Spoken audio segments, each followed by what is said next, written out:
सुगन्ध शीतल हेम मंदिर शोभितम् निकट गंगा बहत निर्मल बद्रीनाथ विश्वम्भरम् पवन मंद सुगन्ध शीतल हेम मंदिर शोभितम् निकट गंगा बहत निर्मल। हेलो फ्रेंड्स, प्लग्स में आपका एक बार फिर से स्वागत है। मैं आपका होस्ट दीपक राठौर। हम जो है अपने डे 4 के सफ़र में निकल चुके हैं। बड़े ही खूबसूरत स्टे के बाद हम जो है बद्रीनाथ की ओर चल पड़े हैं। बद्रीनाथ के रास्ते को हम थोड़ा और अच्छे से कवर कर सकते थे, बट हमारे कार डेस्क ने हमारा साथ नहीं दिया, तो कुछ शॉट्स वो रिकवर नहीं हो पाए। बद्रीनाथ जाने से पहले बड़ा ही इम्पॉर्टेंट पॉइंट है, अगर हम वहाँ जा रहे हैं तो रात को 9 बजे से पहले पहुँचे, बिकॉज़ 9 बजे जो है पांडुकेश्वर में रास्ता बंद हो जाता है। पांडुकेश्वर ऐसी जगह है जहाँ से वो रात को रास्ता बंद कर देते हैं, और स्पेशली जब बारिश हो रही हो तो वो किसी को जाने नहीं देते हैं। तो हमें इस चीज़ का बड़ा ध्यान रखना पड़ेगा कि हम रात को 9 बजे से पहले हम पहुँच जाएँ। हमारे कैब ड्राइवर ने हमें ये इन्फॉर्मेशन नहीं दी। वो तो थैंकफुली हम रास्ते में किसी ढाबे पे खाना खा रहे थे, तो उसने बताया कि आप जल्दी निकलो, नहीं तो आप रास्ते में अटक जाओगे। ऑल्दो मेरे पास मेरी अपनी गाड़ी थी और एक कैब ड्राइवर थी जिसमें मेरे फैमिली मेम्बर बैठे हुए थे। मैंने अपनी गाड़ी को थोड़ा स्पीडी ड्राइव करके मैनेज किया और मैं टाइमली पहुंच गया बद्रीनाथ। बट हमारी दूसरी गाड़ी जो कैब में थे लोग, वो स्टक हो गई पांडुकेश्वर में। थैंकफुली GMVN देवलोक के मैनेजर को, जिन्होंने अपने GMVN के पांडुकेश्वर प्रॉपर्टी में हमारे फैमिली मेम्बर को स्टे मैनेज कराया।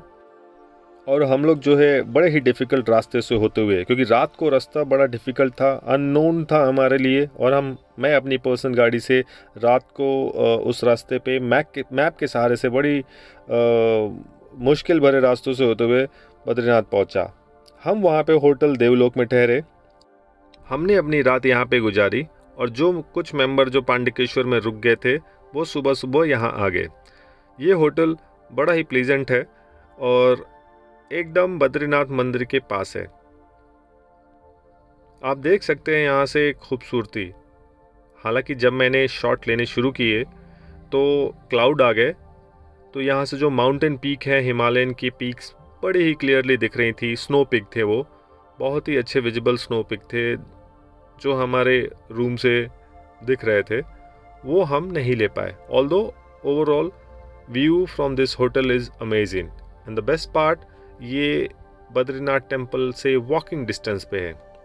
हमने ये होटल लिया 4000 रुपये में, जिसमें ब्रेकफास्ट और डिनर इंक्लूडेड था। सो हमारे यहाँ पे 4 कमरे थे,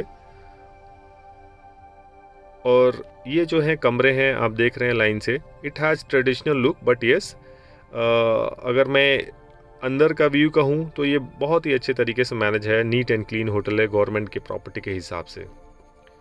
सो ये ओवरव्यू है, ये स्टेयर्स है जिसके थ्रू हम आए, और ये सारे जो है रूम्स हैं। अच्छी बात यह है कि यहाँ का स्टाफ भी बड़ा ही कोऑपरेटिव था।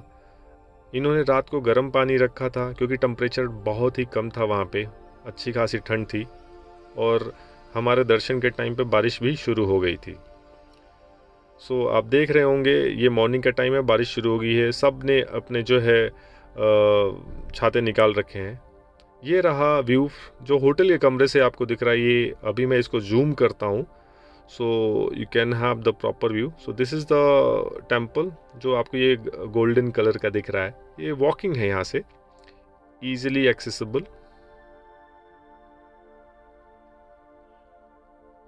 अभी हम निकल चुके हैं मंदिर के लिए, और ये थोड़ी दूरी से मैंने वीडियो शूट किया है, और this is the walk away.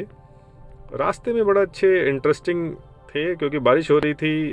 Interesting point हमें देखने को मिले। टी पॉइंट्स थे, जलेबी पॉइंट्स थे, जो भी आपको इंडियन ट्रेडिशनल फूड मॉर्निंग में हो, बड़े अच्छे तरीके से मैनेज थे, नीटली क्लीन था वो पूरा रास्ता। तो ये रास्ते से जाते वक्त जो है मैंने बिगनिंग से ही व्यू लिया, क्योंकि वहाँ पे काफ़ी अच्छा खासा क्राउड है। आई थॉट कि बारिश में वो प्रॉपरली कवर हो पाएगा कि नहीं हो पाएगा, so I started from the beginning.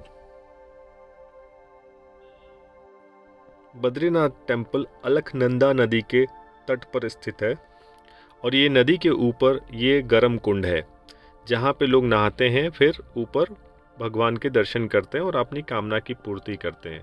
कहा जाता है इस कुंड में नहाने से आपके जो शारीरिक बीमारियां होती हैं स्किन से रिलेटेड, उनसे आपको निजात मिलती है। सो ये इसका कोई प्रूफ नहीं है, बट यस बहुत से लोग इसको फॉलो करते हैं और उनको इसके इफ़ेक्ट देखने को मिले हैं। यहाँ पे मुझे बहुत सारी चीज़ें अच्छी नहीं लगी। हालांकि यहाँ पे रीडेवलपमेंट का काम चल रहा है और आशा करते हैं आने वाले वक्त में बद्रीनाथ जो है और अपना विराट स्वरूप हमें दिखाएंगे। अभी के हालात में देखें तो यहाँ पे मंदिर के आसपास कहीं पे भी शेड नहीं बने थे। बारिश हो रही है, लोग भीग रहे हैं, लाइन में लगे हुए हैं, ना ही कोई शूज़ को प्रॉपरली रखने की जगह है। सब लोग शूज़ अपना इधर उधर पार्क कर रहे हैं। बहुत ही अव्यवस्थित माहौल था। दर्शन के लिए कोई प्रॉपर लाइन नहीं थी, कोई देखने वाला नहीं था।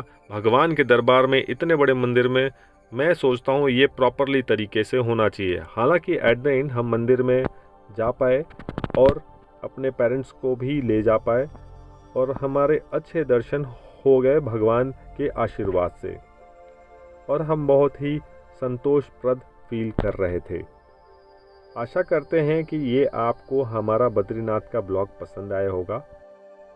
डे 5 में हम GMVN कालेश्वर की प्रॉपर्टी में रुके। ये ही अनएक्सप्लोर्ड प्रॉपर्टी है, बहुत ही कम लोगों को इसके बारे में पता है। और बद्रीनाथ से आते वक्त ये 100 किलोमीटर की दूरी पड़ती है लगभग बद्रीनाथ से, और फिर यहाँ से हरिद्वार स्टेशन की दूरी लगभग 120-25 किलोमीटर की दूरी है। चूँकि हमें रिफ़्रेशमेंट चाहिए था, एक हॉल चाहिए था, तो इससे बेहतर प्रॉपर्टी नहीं हो सकती है, जिसको हम अपने अगले ब्लॉग में आपको बताएंगे। आशा करते हैं आपको ये ब्लॉग पसंद आया होगा। Please like, share and subscribe. Bye bye.